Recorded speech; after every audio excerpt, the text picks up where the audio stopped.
कहानी कुर्सी की में बात अब उत्तर प्रदेश की। आप देख रहे हैं, हमने चर्चा भी की कैसे इंडिया गठबंधन के नेता अलग अलग पार्टियों के वो मुलाकात कर रहे हैं, सीट शेयरिंग को लेकर के चर्चाएं शुरू हो गई हैं। लेकिन कांग्रेस के नेताओं के साथ अखिलेश यादव की बैठक होगी तो कब होगी ये अभी तक तय नहीं है। लेकिन अखिलेश यादव अपनी रणनीति को अंतिम रूप देने में जरूर जुटे हुए हैं। वो आज लखनऊ में अपनी पार्टी के विधायकों के साथ लोकसभा चुनाव की तैयारियों पर बातचीत करने वाले हैं। इस दौरान 2019 का चुनाव हारे पार्टी के उम्मीदवार भी मौजूद रहेंगे और इसमें जो उनका अपना एक समीकरण है जिसे वो पीडीए कहते हैं, उसे लागू करने को लेकर अखिलेश यादव अपने विधायकों से राय ले सकते हैं। अखिलेश यादव ने इससे पहले कल पार्टी के जिला अध्यक्षों, महानगर अध्यक्षों के साथ बैठक की थी और 3 दिन की इस बैठक के आखिरी दिन कल वो पार्टी के विधानसभा अध्यक्षों की राय लेंगे। अखिलेश यादव ने इस बैठक को लेकर कहा कि चुनाव में अब ज्यादा वक्त नहीं है, इसलिए तैयारियों को लेकर यह बैठक बहुत जरूरी है। ये तैयारी हम लोग कर रहे हैं क्योंकि दिन और समय कम है। समाजवादी पार्टी की कोशिश है कि गठबंधन जो है और जिस पे चर्चा हो रही है उसको और मजबूत किया जाए। इंडिया गठबंधन की बैठक में नहीं थे वो लोग। अगर इंडिया गठबंधन में ऐसी कोई बात रही होती तो हमें पता होता। इसलिए आप बीजेपी की साजिश में आप भी मत फंसिए। ये जिस बारे में अखिलेश यादव कह रहे थे कि बीजेपी की साजिश है, दरअसल उत्तर प्रदेश में इस वक्त जो राजनीति है वो घूम रही है बसपा के इर्द गिर्द, बहुजन मायावती के इर्द गिर्द। कांग्रेस पार्टी ये चाहती है कि गठबंधन के अंदर मायावती भी रहे ताकि अखिलेश यादव के ऊपर एक दबाव भी बनाया जा सके और अखिलेश यादव जो बिल्कुल एकला चलो की राह पर चलना चाहते हैं यूपी के अंदर, उससे उनको रोका जा सके। लेकिन अखिलेश यादव पूरी कोशिश इस बात की कर रहे हैं कि मायावती का इस गठबंधन के अंदर आना वो नामुमकिन बन जाए और इसीलिए आपने देखा कि वो लगातार एंगेज कर रहे हैं मायावती को। वाद विवाद में उनके बीच लगातार जो है बयानबाजियां भी चल रही हैं, इसमें अब मायावती खुलकर समाजवादी पार्टी के खिलाफ बोल भी रही हैं। तो यूपी में जो चल रहा है, अखिलेश यादव, कांग्रेस, अखिलेश यादव और मायावती, इन तीनों का समीकरण क्या कह रहा है? देखिए, मुझे लगता है कि जहां पर अखिलेश यादव खड़े हैं, 2019 के अनुभव को देखते हुए उनको लगता है कि भले भारतीय जनता पार्टी की सीटें कम हुई, लेकिन जिसको कहते हैं ना कि भाजपा की सीटें उठ के और सीधे सीधे बसपा के खाते में चली गई। अखिलेश जी को क्या मिला? कुछ नहीं मिला, वहीं जस के तस खड़े हैं। उनका यह मानना है कि पहली बार हुआ कि बहुजन समाज पार्टी, जिसको मायावती दावा करती हैं कि देश में अकेली पार्टी है कि अपना पूरा वोट शिफ्ट करा देती है, वो ताकत नहीं दिखी, नंबर 1। नंबर 2, ये जो बात वो बार बार कह रहे हैं कि मायावती जी का भरोसा नहीं है, वो तो कभी भी उठ के कहीं भी चल देंगी। और सचमुच मायावती जी भले उनके पास विधायक नहीं है, सांसद मतलब कहने को अभी 10 हैं, लेकिन एक तरह से सीटों के लिहाज से देखें तो स्थिति नहीं बची है, वोट परसेंटेज बहुत कम हो गया है। लेकिन फिर भी अगर आप उनको देखिए तो वो अपने आप को मानती हैं कि ये सारे नेता उनसे छोटे हैं, जबकि अखिलेश यादव की पार्टी 30% से अधिक मत पर खड़ी है। तो एक तो ये अखिलेश यादव की जो एकदम, जिसको हम कहें कि वो चाहते हैं कि सीट बंटवारे में मायावती ना आए, और अगर आए भी तो जिसको हम कहते हैं कि अंत में एडजस्टमेंट, एकोमोडेट करने के लिहाज से आए, जबकि मायावती चाहती है कि वो आधा आधा बांटकर उसमें से कांग्रेस को दे। कांग्रेस की स्थिति आप समझिए, कांग्रेस के लिए सबसे बड़ी चुनौती है कि कैसे रायबरेली बची रह जाए और अमेठी वो वापस ले पाए। इससे ज्यादा न तो कांग्रेस की कोई महत्वाकांक्षा है और अंदर खाने कांग्रेस के नेता इसको स्वीकार भी करते हैं। शायद यही वजह है कि कांग्रेस बार बार ये कहती हुई दिखती है कि ठीक है भाई, हमारा 2009 वाला समीकरण जो था 21 सीटें, लेकिन अंदर से जब बात आती तो कोई कहता चलो 8 पे मान जाएंगे, 10 पे मान जाएंगे, कुछ सीटें वो गिन के बताते हैं। अब इसमें मायावती को अपॉर्चुनिटी दिखती है। उनको लगता है कि 2019 का आंकड़ा बताकर वो ये साबित कर सकती हैं कि अगर तीनों पार्टियां एक साथ बैठी तभी नरेंद्र मोदी का ये जो रथ है, अश्वमेध का यज्ञ चल रहा है, वो थोड़ा बहुत रुक सकता है। लेकिन पार्टियों के भीतर यह भी तो एक चर्चा है ना कि क्या राम मंदिर के पहले और राम मंदिर के बाद स्थितियों में परिवर्तन नहीं होगा? तो मुझे लगता है इस कॉम्प्लेक्स स्थिति में अखिलेश यादव अकेले चुनाव सारी सीटों पर लड़ने की तैयारी करेंगे।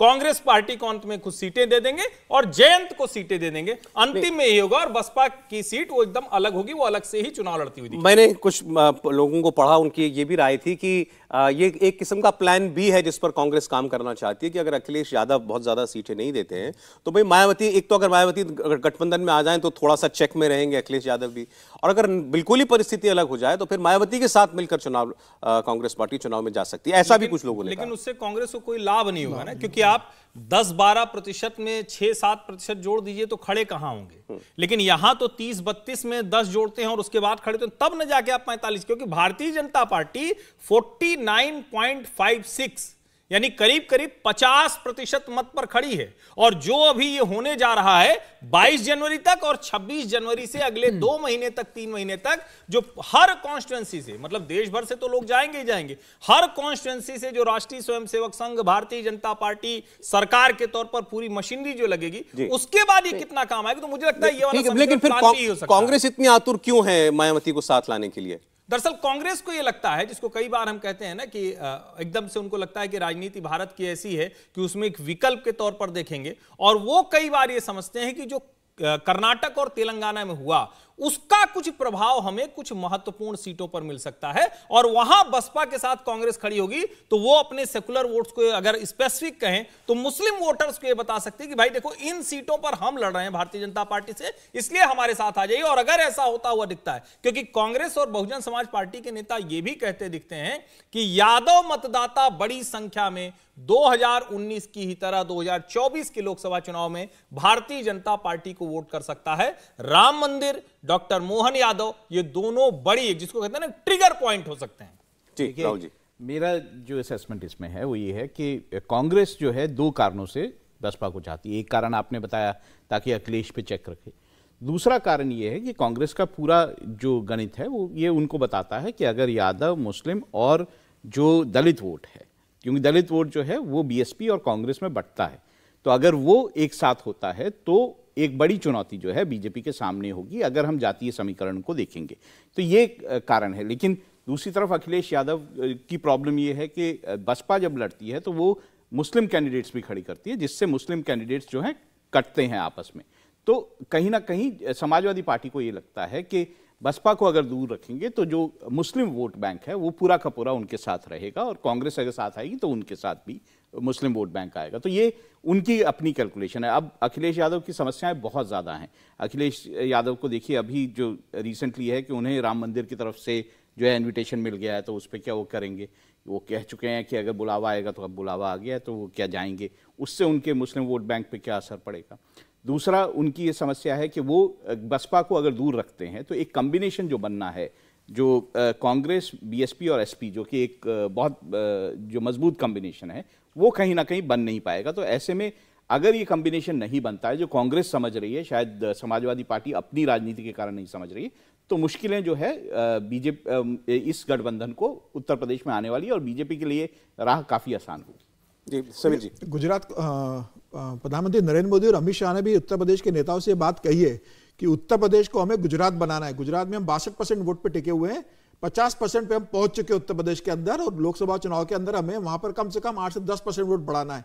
भारतीय जनता पार्टी, समाजवादी पार्टी, कांग्रेस और इंडिया गठबंधन को किसी भी तरह से उत्तर प्रदेश के अंदर चुनौती नहीं मान रही है। भारतीय जनता पार्टी का कहना है कि हमें 80 की 80 सीटें जीतना है, गठबंधन कितना भी इकट्ठा आ जाए। राम जन्मभूमि प्राण प्रतिष्ठा के बाद, प्रधानमंत्री मोदी के दौरे के बाद, भारतीय जनता पार्टी के संगठन के साथ और संघ का जो उत्तर प्रदेश के अंदर नेटवर्क है, उसके दम पर, योगी के काम के दम पर, मोदी के काम के दम पर, ये डबल इंजन की जो सरकार है, उत्तर प्रदेश के अंदर हमें 80 से 80 सीटें जीतना है। हालांकि भारतीय जनता पार्टी इस बात को जानती है कि 4 से 5 सीटें जरूर ऐसी कि जहां उन्हें जीतने में मुश्किल होगी, लेकिन भारतीय जनता पार्टी 75 सीटों का टारगेट लेकर चल रही है और 60% वोटों का उत्तर प्रदेश में टारगेट लेकर चल रही है। 60% भारतीय जनता पार्टी ने कहा है कि गुजरात में हम 62 टच कर चुके हैं, उत्तर प्रदेश में हम 50 पे पहुंच चुके हैं, हमें वहां पर कम से कम 8 और 10% वोट बढ़ाना है, और कोई ऐसा कारण नहीं है कि वहां पर 8 से 10% वोट नहीं बढ़ा सकते। उत्तर प्रदेश में योगी का जो काम है, प्रधानमंत्री नरेंद्र मोदी की जो लोकप्रियता है, और राम जन्मभूमि प्राण प्रतिष्ठा के बाद भारतीय जनता पार्टी को लग रहा है कि उत्तर प्रदेश जब राममय हो जाएगा तो 60 से 8% का vote bank Uttar Pradesh Bharatiya Janata party अपना बढ़ा सकती है, और इसीलिए भारतीय जनता पार्टी इंडिया गठबंधन से बहुत ज्यादा चिंतित नहीं है। फिर भी भारतीय जनता पार्टी का ये पूरा फोकस है कि इसके अंदर बसपा किसी स्थिति में शामिल न हो पाए। कांग्रेस की चिंता यह है कि अगर बसपा आ जाएगी तो मल्लिकार्जुन खड़गे दलित हैं, मायावती का दलित वोट बैंक है। अगर ऐसी स्थिति होती है कि मल्लिकार्जुन खड़गे को उत्तर प्रदेश की किसी सीट से चुनाव लड़वाया जाता है तो मायावती से गठबंधन होगा तो कांग्रेस के फेवर में जाएगा। कांग्रेस की दो सीटें हैं, रायबरेली और अमेठी। कांग्रेस तो वो चाहती है, और कांग्रेस चाहती है अगर बसपा आ जाए साथ में, सपा भी साथ में आ जाए तो हो सकता है कि हमारी एक आध सीट की और लॉटरी लग जाए कि हम 3 सीट वहां उत्तर प्रदेश के अंदर जीत जाए। तो मुझे ऐसा लगता है कि मायावती को शामिल करने के पीछे कांग्रेस की यह मंशा है कि दलित वोट बैंक बटे नहीं, वो इंडिया गठबंधन के साथ आ जाए। अखिलेश यादव किसी भी स्थिति में मायावती के साथ अभी जाने के लिए तैयार नहीं हो रहे हैं। वो कह रहे हैं कि भाई मैं मैक्सिमम सीटों पे लड़ूंगा, आप अपनी सीटों का देख लीजिए कैसे करना है। लेकिन अखिलेश भी जानते हैं कि बिना मायावती के अखिलेश के लिए उत्तर प्रदेश के अंदर जीतना बहुत मुश्किल होगा, क्योंकि मायावती का मुस्लिम वोट बैंक भी जो है और दलित वोट बैंक वह अखिलेश को मिलेगा नहीं। तो मुझे लगता है अगर अखिलेश मायावती को साथ नहीं लेते हैं तो अखिलेश को ज्यादा नुकसान होगा जितना मायावती को नहीं होगा। देखिए, हम ये बात देख चुके हैं कि जब जो विवादित ढांचा जो गिराया गया था उसके तुरंत बाद जो चुनाव हुए थे 1993 में, उस वक्त हम देख चुके हैं कि बीएसपी और सपा जब साथ आए थे तो उन्होंने बीजेपी को वहाँ विधानसभा में जीतने से रोक दिया था। तो ये बात हमको ध्यान रखनी चाहिए, जबकि वो समय और ये समय चेंज है। यहाँ पर नरेंद्र मोदी जैसा एक बड़ा और सशक्त नेता जो है बीजेपी के पास सामने दिखाई देता है, जिसके नाम पर वोट होगा। लेकिन फिर भी ये कहना कि समाजवादी पार्टी और बीएसपी अगर साथ आते हैं तो एक फॉर्मिडेबल फोर्स नहीं होंगे, ये शायद गलती होगी। अभी देखिए, योगी आदित्यनाथ की बात हम लोग करें तो वो इस वक्त अयोध्या में है, हनुमानगढ़ी मंदिर भी गए, उन्होंने पहले वहां पूजा की है। और 22 तारीख जैसे जैसे नजदीक आ रही है तो तैयारियां इस वक्त युद्ध स्तर पर वहां पर चल रही हैं। बताया जा रहा है कि दिन रात काम चल रहा है इस वक्त, जो मंदिर है वहां भी और लोगों के लिए जो व्यवस्था की गई है उस जगह पर भी इस वक्त 24 घंटे जो है वो काम जारी है। योगी आदित्यनाथ फर्स्ट हैंड वहां का जायजा लेने के लिए बार बार जा रहे हैं, अधिकारियों के साथ वो मुलाकातें कर रहे हैं। और जहां तक राम मंदिर का प्रश्न है उसमें शामिल होने के लिए लोगों को जो निमंत्रण भेजा जा रहा है उसका सवाल है। अभी बताया आपको राहुल जी ने कि अब अखिलेश यादव को भी न्योता मिल गया है, तो वो क्या करेंगे, बड़ी मुश्किल की बात है। वैसे बहुत से लोगों को लगता था कि उनको न्योता नहीं मिलेगा उनकी पार्टी का बैकग्राउंड देखते हुए और जो भी कुछ हुआ था अयोध्या में 90 के दशक में। लेकिन बहरहाल वो न्योता गया है, तो अब ये तय अखिलेश यादव को करना होगा। वैसे हमारे घर भी आए, वो तो सभी तीर्थ क्षेत्र के आ चुका है, तो तरफ से लोग 8-10 लोगों की टोलियों में वो चलते हैं और वो एक आपको निवेदन पत्र देते हैं। उसमें ये भी बताया जाता है कि 22 तारीख को किस तरीके से आप पूजा करें, मंदिर में जाएं और जो वहाँ का रामलला का प्राण प्रतिष्ठा का कार्यक्रम है उसको मिल करके देखें एक साथ, मुमकिन हो तो किसी मंदिर के आसपास देखें। और ये भी कि भाई 22 तारीख को आपको दिवाली की तरह 22 तारीख की शाम जो है ऐसी दीपमालाएं आपको बनानी है या दिए जलाने अपने घर के अंदर। ये प्रधानमंत्री ने अभी कुछ दिनों पहले अयोध्या में कहा था। आपको समझने वाली बात यह कि इसका असर कितना हुआ है। आज मैं तो जो अपने आसपास देख रहा हूं वो बता सकता हूं, घर घर के अंदर इस बात की चर्चा है और तैयारी है कि 22 तारीख को दिवाली बनेगी। एक मुझसे एक प्रश्न एक बालक ने किया कि हम 2 बार दिवाली क्यों मना रहे हैं, अभी तो दिवाली गई थी। तो अगर बच्चों के अंदर भी ये सवाल आ जा रहा है तो इसका मतलब कहां तक घर कर रही है ये बात, और इसका जो इम्पैक्ट होने जा रहा है जाहिर है चुनाव पर भी इसका इम्पैक्ट होगा, इस वक्त कल्पना नहीं कर सकते। राजस्थान के अंदर तो पूरी 200 विधानसभा सीटें और मध्य प्रदेश के अंदर पूरी लोकसभा सीटें, छत्तीसगढ़ में हर विधानसभा से 100 लोगों को राम मंदिर के दर्शन कराने की व्यवस्था पार्टी करवा रही है, मतलब अपने स्तर पर। तो 20,000 लोग इस तरह से जाएंगे, तो मुझे लग रहा है फिर वो लोग आकर अपनी जानकारी कम से कम 50 लोगों में एक व्यक्ति साझा करेगा अपने अनुभव को। तो मुझे लग रहा है कि जब चुनाव के दिन वोटिंग होगी, मुझे लगता है भारतीय जनता पार्टी का पूरा प्लान है कि जितने मतदाता वोट करने जाए कम से कम उनके घर पर एक बार राम का नाम किसी रूप में पहुंचे, फोटो पहुंचे, वो दर्शन करके आ चुके, अक्षत पहुंच जाए या जो अनुभव रहा है उनके पास पहुंचे, या चुनाव के बाद उनके जाने की व्यवस्था सुनिश्चित की जाए। तो मुझे लग रहा है कि इस बार एक बहुत बड़ा मतलब टीम वर्क भारतीय जनता बहुत बड़ा अभियान, मतलब सोचकर हैरान हूं कि एक घर में वो लोग जा रहे हैं, जाना टोलियां बना करके जाना, और ये भी उन लोगों से बात ऑर्गेनाइज वे में करना ही है, बड़े ऑर्गेनाइज वे में। और उनका कहना ये है कि भाई हम कोई नेता नहीं थे, वो कहना है कि हम तो आप लोगों की तरह नौकरी पेशा लोग हैं, शाम को समय निकाल करके ये काम करते हैं। पर नेताओं पे भी असर है। देखिए, कांग्रेस पार्टी ने कहा है कि उनके 100 लोग जाएंगे वहाँ पर, वहाँ उत्तर प्रदेश से ये भी कहा है कि अपने नेताओं को अगर आपको जाना होगा तो चले जाइए। तो ऐसा नहीं है कि सिर्फ आम लोगों पे, जैसा आप बता रहे हैं कि बहुत ज़्यादा असर है, कांग्रेस अब विभिन्न जो दल हैं, राजनीतिक दल, उन पे भी असर है। इम्पैक्ट क्या होने जा रहा है इसका त्रिपाठी जी, पॉलिटिकल इम्पैक्ट? एक तो ये कि राष्ट्रीय स्वयंसेवक संघ क्या है और किस तरह से काम करता है उसका भी एक प्रमाण मिल रहा है।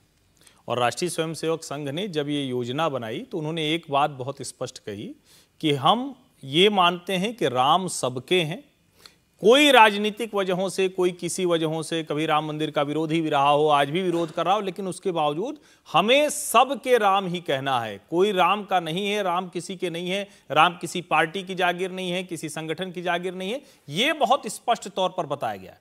दूसरी एक जो बड़ी चीज है कि इस पूरे अभियान को गैर राजनीतिक रखा गया है। बीच में थोड़ा सा ये लगा जरूर कि शायद जो लोग भारतीय जनता पार्टी से जुड़े हुए हैं वो कहीं बहुत ज्यादा दिख रहे हैं। तो आप अगर ध्यान से देखेंगे, जो जैसे अभी आपने बताया कि आपकी सोसाइटी में गए, किसी भी सोसाइटी में राजनैतिक व्यक्ति आगे नहीं है। जो लोग हैं वो संघ से जुड़े हुए, उस शाखा से जुड़े हुए, और चूंकि शाखा का बहुत आसानी से प्रभाव होता है, 2 लोग 4 लोग हर सोसाइटी से होते हैं, तो वो हर घर को जानते हैं, वो साथ में लेकर जा रहे हैं। चूंकि पूजित अक्षत है, साथ में निमंत्रण पत्र है, वो कह रहे हैं दिया जलाइए, तो एक तरह से पूरा सब आपने एक तरह से रूपरेखा तैयार कर दी कि उस दिन क्या क्या करना है। और महिलाएं विशेष करके, जिनको लगता है, और इसमें कहा गया है ना कि कोई हिंदू घर छूटने न पाए, तो हिंदू घर से आगे वो बढ़ गए। वो कह रहे हैं कि कोई भी राम भक्त है, वो कोई भी हो सकता है, वो हिंदू मुसलमान कोई भी हो सकता है, वो अगर राम भक्त है, राम में आस्था रखता है, तो उसको आप ये बताइए और उसको कहिए कि वो अपने मोहल्ले के, अपने गांव के, अपनी सोसाइटी के, अपने इलाके के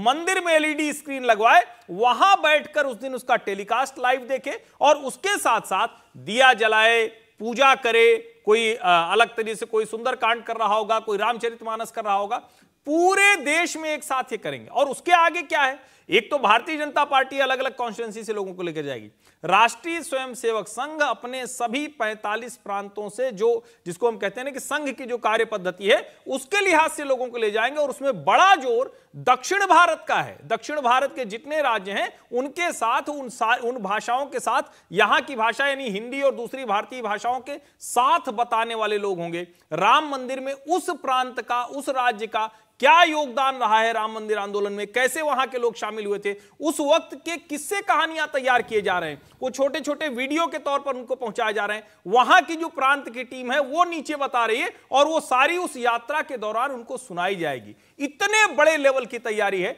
जिसको अगर आप एक लाइन में कहें, राममय देश है। चुनाव भी शायद राम की ही तरफ जाता हुआ दिख रहा है। और इसमें अगर कोई ये सोचेगा कि हम कोई टिप्पणी करके, अब जैसे एक अफवाह फैलाई गई कि चारों शंकराचार्य नाराज हैं, निश्चलानंद सरस्वती जी का बयान आया, लेकिन उसमें भी संघ की तरफ से कोई टिप्पणी नहीं आई, राजनीतिक कोई टिप्पणी नहीं है। सबका कहना है कि ठीक है, सब श्रेष्ठ लोग हैं, अपना विचार है।